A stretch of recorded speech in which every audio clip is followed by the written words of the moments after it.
Что значит быть мужчиной? Этот термин постоянно на слуху, и люди для себя так до конца и не решили, что же значит быть мужчиной. Это значит быть в отличной физической форме, ходить в качалку, или это значит быть богатым, иметь много денег, мочь позволить себе все, что хочешь. Или быть мужчиной значит легко снимать девчонок. Что же значит быть мужчиной? Слушайте наш новейший подкаст с Мухаммадом Хобласом и шейхом Харуном Канджем. Мы постараемся разобраться в этом вопросе. Ассаляму алейкум.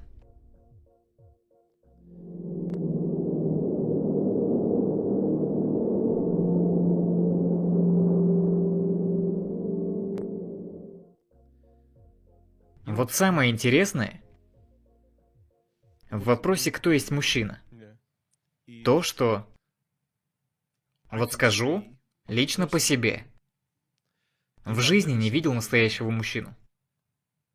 И так как я его не видел, это очень трудно дать ему определение. Ну, я говорю по себе. Может, ты много таких видел. Но если говорить об идеальном мужчине, стопроцентном мужчине, думаю, таким был только Мухаммад, саллаллаху алейхи вассалям, идеальным мужчиной. Так что, субханаллах, вот знаете, ученые говорят, что посланник Аллаха идеальный человек, самый превосходный из всех людей. Мы много можем в теории говорить о том, что значит быть мужчиной, но в конце концов, чтобы стать настоящим мужчиной, надо проводить с ними время. Если будешь проводить время в присутствии настоящих мужчин, будешь видеть их проявления, то автоматически перенимать будешь. Со временем эти их качества воплотятся и в тебе. Где же вы нашли этих настоящих мужчин? А то Хоблас говорит, что не видел настоящих мужчин. Мол, я бы с удовольствием побыл с ними, но не вижу их. Вот смотри, ты же наверняка много людей встречал. Ну да, кто-то из них близкие, родственники, друзья, учителя. Много великих людей. Без сомнения, много людей с великими качествами. Спору нет. Но я говорю о другом. Когда крайний раз ты общался с человеком, с которым тебе не хотелось расставаться? Вот по-честному, сколько раз такое было у тебя, что ты сидишь с кем-то и не хочешь уходить? Большая редкость. Очень большая. То есть, можно по пальцам одной руки сосчитать. За всю жизнь людей, рядом с которыми не хотелось рта открывать. Я только слушал. Да, такие восхищают. Не просто восхищают. Я себя защищенным чувствовал рядом с этими людьми. Я вдохновлялся от них. Чувствовал, что с ними хоть куда. Конечно же, эти люди не идеальны, но они очень близки к этому. Вот представьте, как бы себя почувствовал ребенок рядом с этим человеком. Как себя чувствует его супруга рядом с ним. По-особенному. 100%. Они чувствуют, что их не принизят. Чувствуют, что их не обидят. И даже если я усну в его присутствии, для него это не будет чем-то обидным. Не будет негатива, какой-то неудобной ситуации, не будет. И вот с такими людьми, когда общаешься, да, в них сразу чувствуется превосходство над тобой, влияние, уважение вызывает. И вот это такой особенный момент. Много над собой работать надо, чтобы таким стать. Это, если можно так сказать, да, энергетика. Такая вот энергетика достоинства окружает таких людей. Мы бы все хотели такими стать. Вот я, допустим, да, все еще учусь. Учусь быть отцом, учусь быть мужем, стараюсь, ищу способы, как воспитать характер, как себя улучшить, насколько возможно. Это долгий путь. Есть отдельные эпизоды из жизни пророка, саллаллаху алейхи вассалям. Беру с него пример. Примеры силы, храбрости, отваги, чтобы быть настоящим главой семьи. Хорошо бы, конечно, знать самый короткий путь к этому. Надо просто продолжать идти. Вот хочу добавить, я думаю, о таких вещах надо говорить. И не просто в формате проповеди или в формате подкаста. Это серьезная проблема. И мы должны говорить о ней, потому что когда ты о чем-то говоришь, оно занимает твои мысли, становится приоритетным, концентрируешься на этом. Допустим, один из вопросов, над которым лично я думаю, это и для молодежи тоже актуально. Да вообще для всего мира. Как должен выглядеть настоящий мужчина? Понимаешь, да? Да, расходятся мнения. Да, и в итоге... Вообще, мусульманин, не мусульманин, если ты его спросишь, что это быть мужчиной, то, к сожалению, ни одно из качеств, о котором они скажут, скорее всего, не будет из разряда ценностей. Скорее всего, скажут о чем-то внешнем. То есть, например, вот есть же такое. Я обобщаю, но считается, что мужчина должен быть обеспеченным. И как тут разобраться? С точки зрения нашей веры, с точки зрения ислама. Просто если Аллах кому-то предопределил небогатую долю, получается, Аллах обделил его мужским качеством, что ли? Понимаешь, да? 100%. Считается, что мужчина должен быть физически сильным. Там, уметь драться. И чтобы соответствовать этому стереотипу, люди в качалку ходят, драться учатся, ну и все такое прочее. Так-то да, хорошо быть в хорошей физической форме, хорошо уметь за себя постоять, но само по себе то, что я умею драться, это делает меня мужчиной. Вот опять же говорю, надо с исламом это сверить. Когда Всевышний Аллах обращается в Коране к сподвижникам, говорит им, что победа ваша зависит не от вашей силы, и не от численности ваша победа зависит. Битва Хунаин. Также победа от Аллаха. Даже пророк, саллаллаху алейхи вассалям, говорил, что Всевышний Всемогущий Аллах ему даровал большую силу. То есть, физически он очень сильным был. Говорится, что у него была сила 40 мужчин.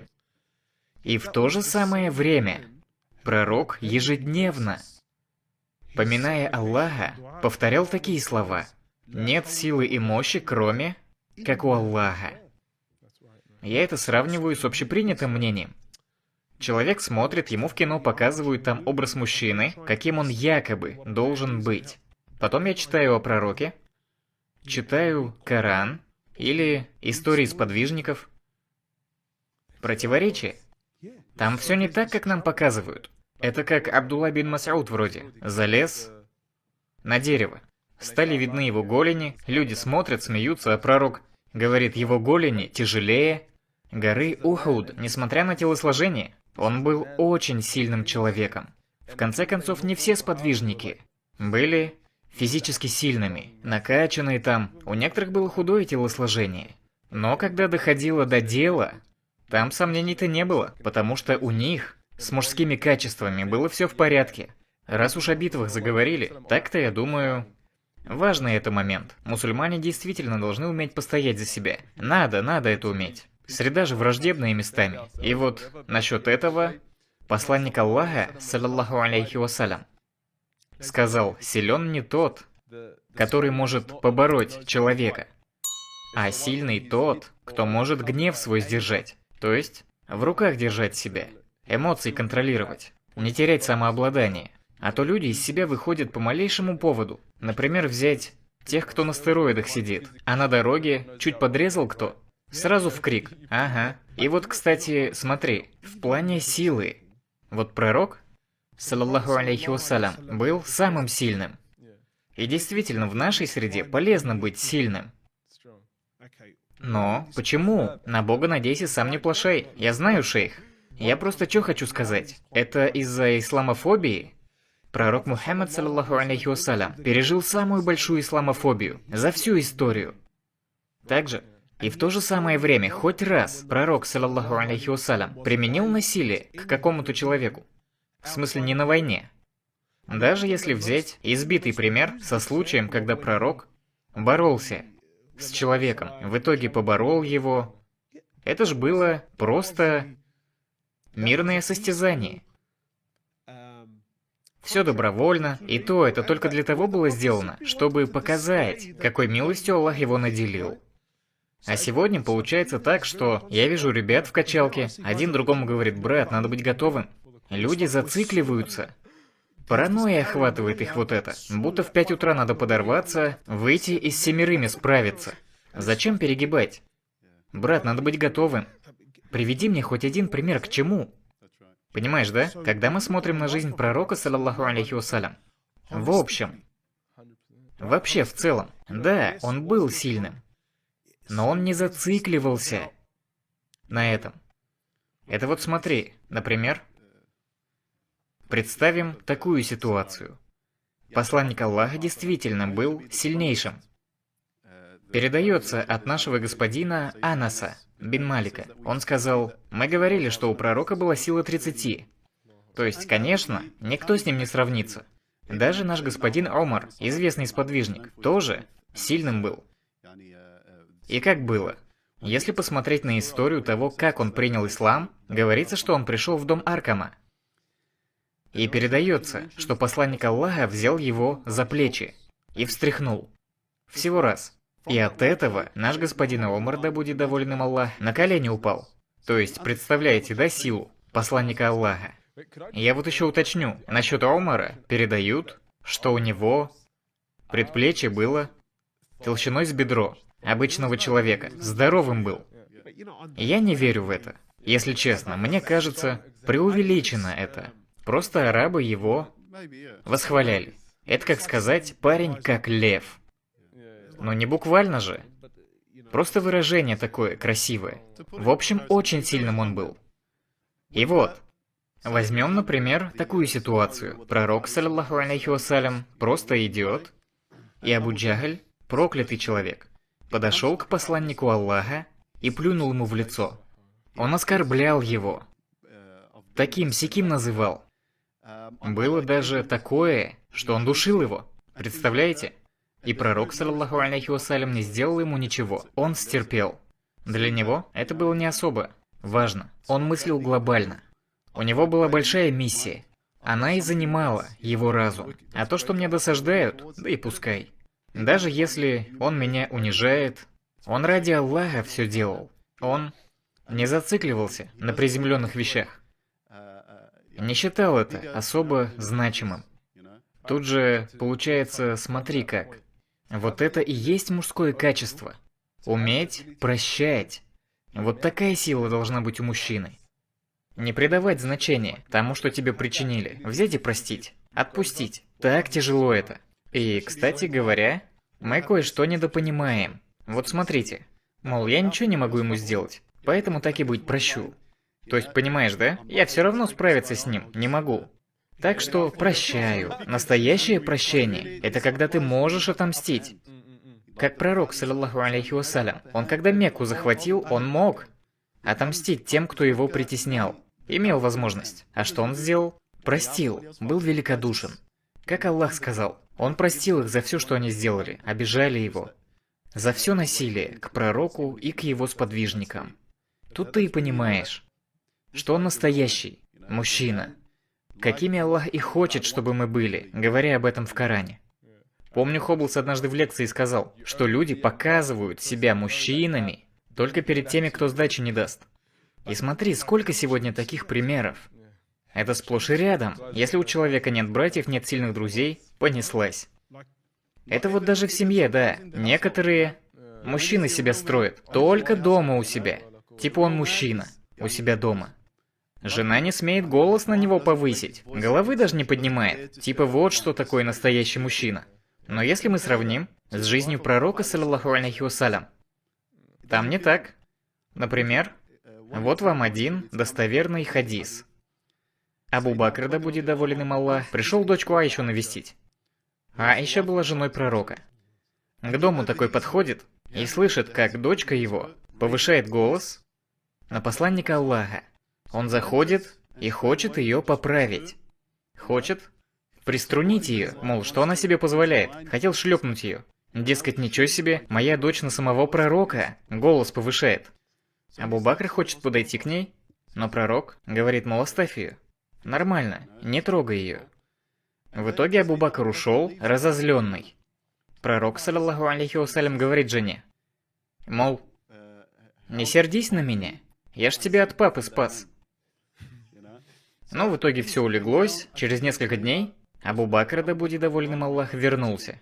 И видит, что на этот раз посланник Аллаха, саллаллаху алейхи вассалям, мирно сидят, спокойно все, живут в согласии, спокойно. И что говорит Абу Бакр? О посланник Аллаха, впустите меня в ваше перемирие, так же, как впустили меня в вашу ссору.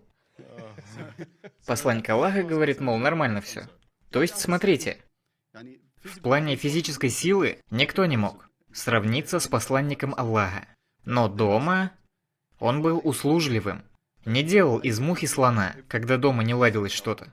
Как говорится, не каждый бой должен быть победным. Иной раз надо поддаться, чтобы больше выиграть. Вот я, знаете что, когда прихожу в школы к детям, вижу, что ребята к достоинству стремятся. Нет такого, что не хотят быть мужчиной. То есть такого вообще нет. Когда мы говорим «мужчина», мы думаем о чести, об уважении и так далее. Да, то есть ребята хотят, чтобы их воспринимали всерьез. Но если мы назовем мужеством, мужскими качествами что-то недостижимое, от этого один вред. Это вредит обществу, народам вредит это. То есть, на самом деле, быть мужчиной значит придерживаться правильных ценностей, принципов. И вот это и надо возрождать. Это ж не только у мусульман проблема такая. Это эпидемия уже во всем мире. Лично для меня быть мужчиной дается не так легко. Вот я анализирую себя и думаю, вот смотрите, если охарактеризовать одним словом мужество, мне кажется, это ответственность. Да, в точку. Ответственность. Честность, правдивость. Пророка так и называли. Заслуживающим доверия. Да-да. И лично я считаю, что мы с вами должны возродить понятие мужчины и всего, что с этим связано. Ответственность и достоинство мужчины. Если мы будем мужчинами, тогда все встанет на свои места. Ты же сказал, что мы должны придерживаться правильных принципов. Что значит быть мужчиной? Быть честным, правдивым, надежным. И ты сказал одну важную вещь. Ты сказал про ответственность. Я думаю, ответственность – это одно из самых важных качеств. Для меня лично это очень важное качество мужчины. Когда мужчина несет эту ответственность. В основном я имею в виду ответственность за семью. То есть, если это уйдет, то 100% все общество посыпется, как ты сказал. Если эти ценности уйдут, тогда все рухнет. То есть ответственность в доме – это одно из самых недооцененных качеств настоящего мужчины. Если мужчины будут ответственными, то семьи будут крепкими. Я не пытаюсь роль матерей как-то принизить. 100% они героини. Но есть еще и роль отца. Это важный момент. Мы должны ценить это и не воспринимать как должное. Шейх, когда Всевышний Аллах говорит, мужчины являются попечителями женщин. И вот этим понятием «попечитель» люди играются, спекулируют на нем, искажают его значение. Надо понимать, что на самом деле значит попечитель. Что на самом деле это значит? Один из самых известных хадисов, который люди друг другу скидывают. Насчет брака. Все его знают. Брак делает веру совершенной. Вот если подумать, да, почему пророк, саллаллаху алейхи вассалям, так сказал? А вот поэтому же ответственность. Когда ты холост, там ответственности особо нет. Одному живется легко. Но когда женился, то это на тебя накладывает много ответственности за жену, детей. Если поведешь себя как мужчина, то есть будешь ответственным мужем, это и сделает твою веру совершенной. Потому что вся религия всемогущего великого Аллаха строится на ответственности. Аллах доверил тебе ряд вещей, возложил их на тебя. Доверил соблюдать и распространять религию Аллаха. Это величайшая ответственность. Вот ты же из Корана привел пример, где Аллах говорит, что мужчина – попечитель, защитник женщины. Мужчины – попечители женщин. Речь здесь как раз же об ответственности. И успех или провал брака в основном зависит, ведет ли себя мужчина по-мужски. Всевышний Аллах создал женщину такой, что она становится такой, какой ее муж. Если он праведный, то и она становится праведной. Конечно, есть и исключения из этого правила. Но если муж испорченный, и она тоже портится. На семью это влияет. Влияет нрав мужа. И Аллах всемогущий и велик ясно говорит об этом в Коране. И пророк тоже об этом говорил. От большой напасти мы страдаем на самом деле по всему миру. Домашнее насилие, пренебрежение детьми, пренебрежение супругами тоже. Пророк, саллаллаху алейхи вассалям, предупреждал нас от такого. Пророк учил нас, что значит быть мужчиной. И с другой стороны, он объяснил нам, что значит не быть мужчиной. Например, тот, кто ведет себя как тиран дома. Пречист Аллах. Во времена пророка, саллаллаху алейхи вассалям, это, конечно, длинная история. Там как было? Жена одного сподвижника пришла к женам пророка. Жаловалась на то, что тот руку поднимает. Посланник Аллаха услышал это от своих жен и разозлился. Он собирает сподвижников, поднимается на минбар и произносит свои знаменитые слова. «Лучшие из вас те, кто лучше всех относится к своим семьям». И еще пророк, саллаллаху алейхи вассалям, сказал такие слова: «А я лучший из вас». И те, кто поднимает руку у себя в семье, физическое насилие применяет. Про них пророк сказал, что они не лучшие из нас. И пророк привел пример человека, который бьет жену, а когда наступает ночь, ложится с ней в постель. Понимаете? Это даже нелогичное поведение. Это ж твоя супруга, жена, ты рука об руку с ней по жизни идешь. И ты с ней такой грубый. А когда ночью ложитесь в постель, ты к ней лезешь ласкаться. Говоришь, что это твое право. Хадис приводишь, что ангелы ее будут проклинать, если откажет. Еще пророк, саллаллаху алейхи вассалям, сказал о пренебрежении семьей, что этого греха уже достаточно человеку. То есть, если в судный день у человека не будет другого греха, кроме этого, и его будет достаточно. Что это за грех? Пренебрегать нуждами тех, кто находится на твоем иждивении, пречист Аллах. Теми, чей хлеб в твоих руках. То есть это жена и также его дети. И родственники тоже, которые от него зависят. То есть, видите, да, пророк Мухаммад дал определение мужчины, и с другой стороны объяснил, что значит не быть мужчиной. Смотрите, да, с одной стороны, пророк сказал, что те, кто руку на жену поднимает, это не лучшие из нас. И еще сказал о мужчинах, которые пренебрегают нуждами тех, кто на их иждивении. И вот пречист Аллах, сегодня в обществе и то, и другое распространено. Конечно, среди наших знакомых, друзей есть и такие, которые, например, проводят время на работе, а домой приходит, даже полчаса не пробыл и пошел к друзьям. Играет в нарды, в карты, ходит там где-то, не пойми где.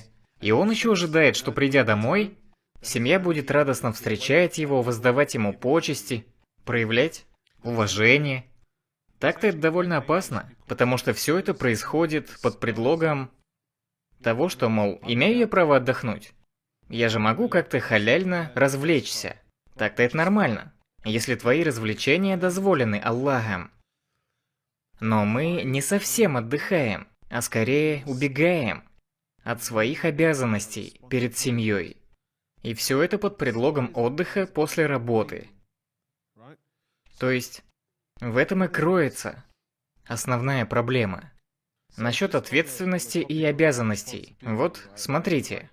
Дети находятся в самом центре внимания в плане этих вещей. И мужчина настоящий. Это тот, кто участвует в жизни своих детей.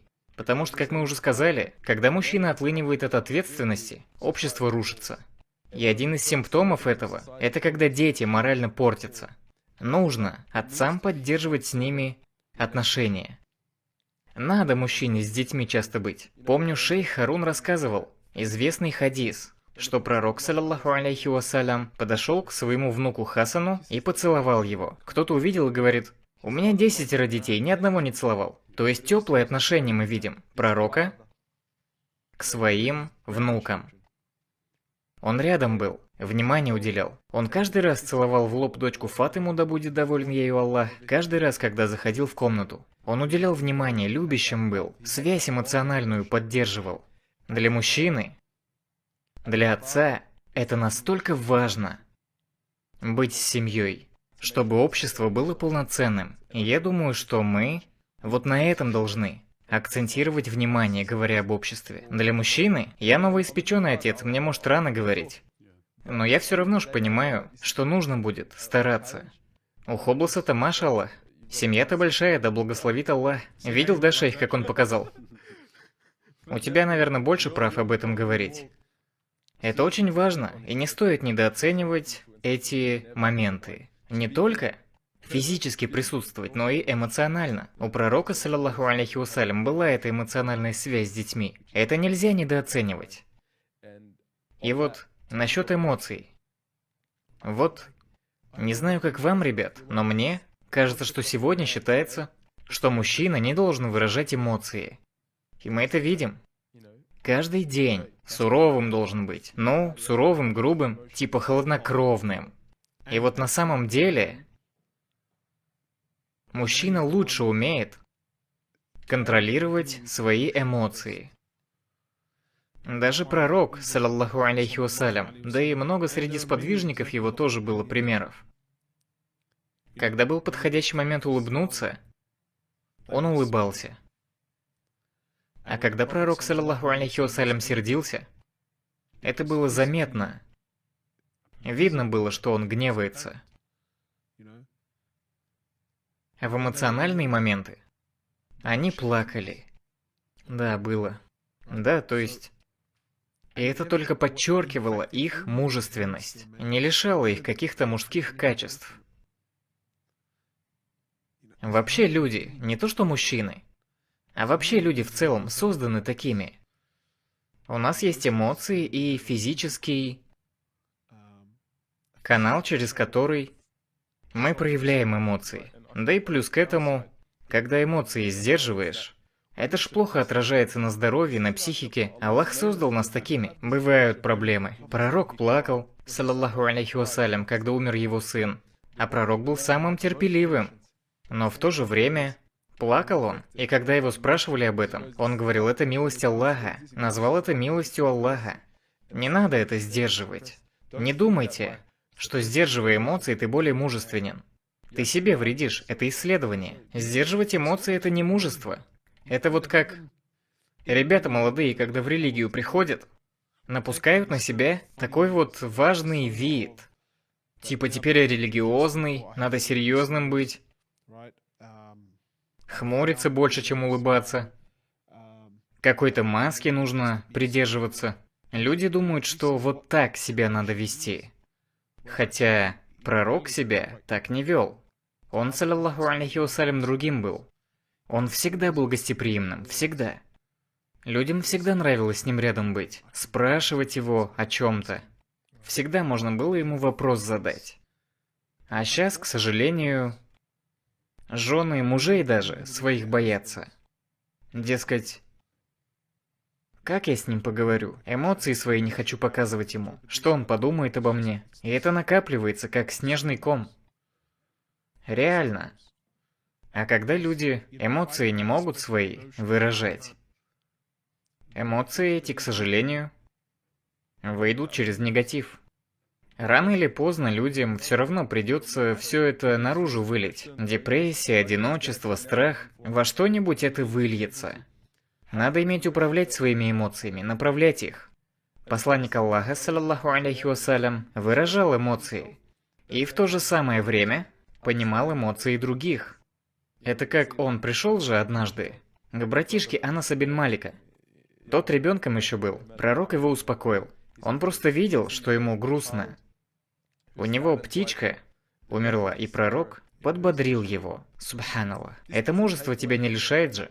Такого вообще нет. Наоборот, это даже подчеркивает его. Наоборот, добавляет мужество. Вот знаете, вот эти маленькие моменты в поведении мужчины, осознает он это или нет, они сильное благотворное влияние оказывают на ребенка или взрослого.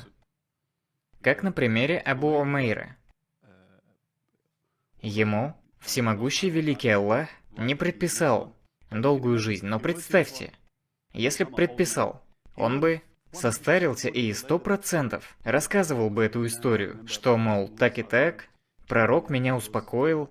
Мы сами в общении с домашними должны эмоции выражать, и им тоже не мешать. Выражать свои. Особенно с членами семьи это важно. Особенно дети твои, нужно, чтобы чувствовали, что легко могут открыться тебе. Потому что если они не могут, то 100% они выговорятся кому-то еще. Если не будешь уделять время детям, играть с ними, твоим детям уделят время другие. Да, субханаллах, важно быть доступным. Помнишь, да, шейх, ты рассказывал мне? Посланник Аллаха шел по Медине, и девочка маленькая взяла его за руку и ходила с ним. Не знаю, как вы, ребят, но это многим могло бы не понравиться. Причем это даже не шейх Уль-Ислам. Это сам посланник Аллаха, саллаллаху алейхи вассалям. Под его управлением была вся Медина. Таким он был. Скромным, вежливым. Он был доступным, сострадательным и милосердным к верующим. Вот знаете, что я хочу сказать? Лично я открыто вам говорю, я борюсь с собой. Присоединяюсь к тебе 100%. И знаете, что я вам скажу? Не просто это. Нелегко стать настоящим мужчиной, воспитать себя, стать образцовым верующим. Честно, если сказать, непросто. Это тяжелая работа. Это вообще нелегко. Борюсь. Борюсь с семьей, борюсь со своей женой. Я не в негативном смысле это говорю. Просто мы ограничены. Нам бы поддерживать, конечно, надо друг друга в этом плане. В воспитании самих себя. А нас приучают, что мужчине стрёмно просить помощи. Типа, это не мужественно. Браки рушатся. Говоришь, брат, сходи к богобоязненному имаму по семейным вопросам. Он усомнится, а мужественно ли это? Типа, это не по-мужски. И опять же, вот этот вопрос отсылает нас к основам нашей веры. Всевышний Аллах говорит, спросите обладателей знания, если не знаете. А мы этот аят привыкли понимать только в плане того, что спросить имама насчет того, что халяль что-то или харам. А это всего в жизни касается. Если я дом продаю, я же не пойду к парикмахеру это обсуждать. Да, то есть, быть мужчиной это тяжело, это испытание. Но вместе мы, как община, если будем регулярно обсуждать вопрос этот, будем размышлять о возрождении мужества и своим примером показать молодому поколению, что такое быть мужчиной. Будет хорошо. Просто отлично будет. Да, конечно, молодежь это будущее. Надо своим поведением показывать пример. Но сейчас, к сожалению, споры какие-то непонятные кипят в общине. Субханаллах, шейх, вот у меня случай был. Мы все хотим, чтобы дети наши выросли честными, надежными. Хотим, чтобы им доверять можно было, чтобы они не подводили нас в нашем доверии к ним. Но мы совершаем поступки, которые противоречат этому. Что случилось? Но, мам, это секрет. Нет, мне расскажи. Да, то есть вроде как учим ребенка. чтобы он надежным был, тайны хранил, а сами... У меня была похожая ситуация. Я жене говорю, а что я сделаю? Что? Ребенок что-то знает, это типа секретная информация, но нам рассказывает. Мы, как родители, должны знать. В итоге у ребенка в голове противоречия, взаимоисключающие вещи. Пречист Аллах, похожий прям случай был, когда Анас, да будет доволен им Аллах, когда мама его поручила ему что-то, он вышел из дома, и в итоге он встретил пророка, саллаллаху алейхи вассалям, он его попросил сделать что-то, он пошел делать, в итоге домой поздно пришел. Мама беспокоилась, говорит, мол, где был-то? Он говорит, меня посланник Аллаха попросил кое-что сделать. Она говорит, а что именно ты попросил? Он говорит, не могу сказать, секрет. Вот нашим матерям сказать так, начнется... В смысле не скажешь, я твоя мать, давай рассказывай. В итоге, или накажут ребенка, или... Нет, а мать Анаса что сделала? Похвалила своего ребенка. Говорит, молодец, Анас. Храни тайну посланника Аллаха, саллаллаху алейхи вассалям. Да, красиво. Пока говорили, столько уже информации для размышления накопилось.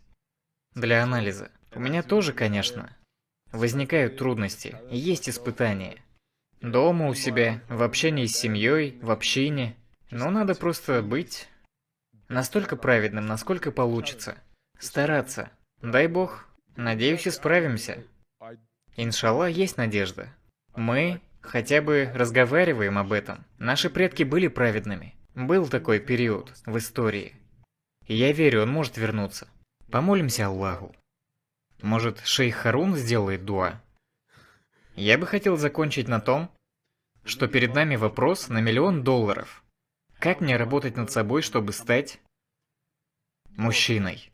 И что значит быть мужчиной перед Всевышним Аллахом? Я бы сказал, самое главное, надо укреплять связь с Аллахом через Коран, воспринимать его речь всерьез. Смотрите, Коран – это уникальная книга. О чем бы ты ни думал, с каким бы вопросом ты не читал Коран, в Коране ты найдешь ответ. И причем не раз и не два, а десятки раз. То есть, укрепляйте связь с Аллахом через Коран. До начала Рамадана пара месяцев. Готовьтесь. До начала Рамадана приучайте себя к Корану. И читая Коран, держите в уме этот вопрос. Что перед Аллахом значит быть мужчиной? И воспринимайте Коран всерьез. Когда читаете какой-то аят, в котором описываются какие-то качества мужчины, поступайте так же. Постарайтесь найти, как это проявлялось в посланнике Аллаха. И дружите с праведными. С такими людьми, которые изо всех сил стараются исправляться. Аллах знает лучше. Просим Всевышнего Аллаха вести нас к тому, чем Он больше всего доволен. Да воздаст Аллах благом. Ассаляму алейкум ва рахматуллахи ва баракатух. Рад был видеть. Надеюсь, вам понравился подкаст. Знаю, есть еще столько всего, о чем нужно сказать, но за короткое время мы успели только это. Даже мне много есть чего рассказать. Но об этом, дай Бог, я расскажу в будущих подкастах. Надеюсь, понравилось, надеюсь, получили пользу от подкаста. И последнее, если есть какие-то предложения, комментарии, вопросы, пожалуйста, пишите в комментариях ниже. Буду этому рад. Не забывайте подписываться и до следующего раза. Ассаляму алейкум ва рахматуллахи ва баракатух. Спасибо.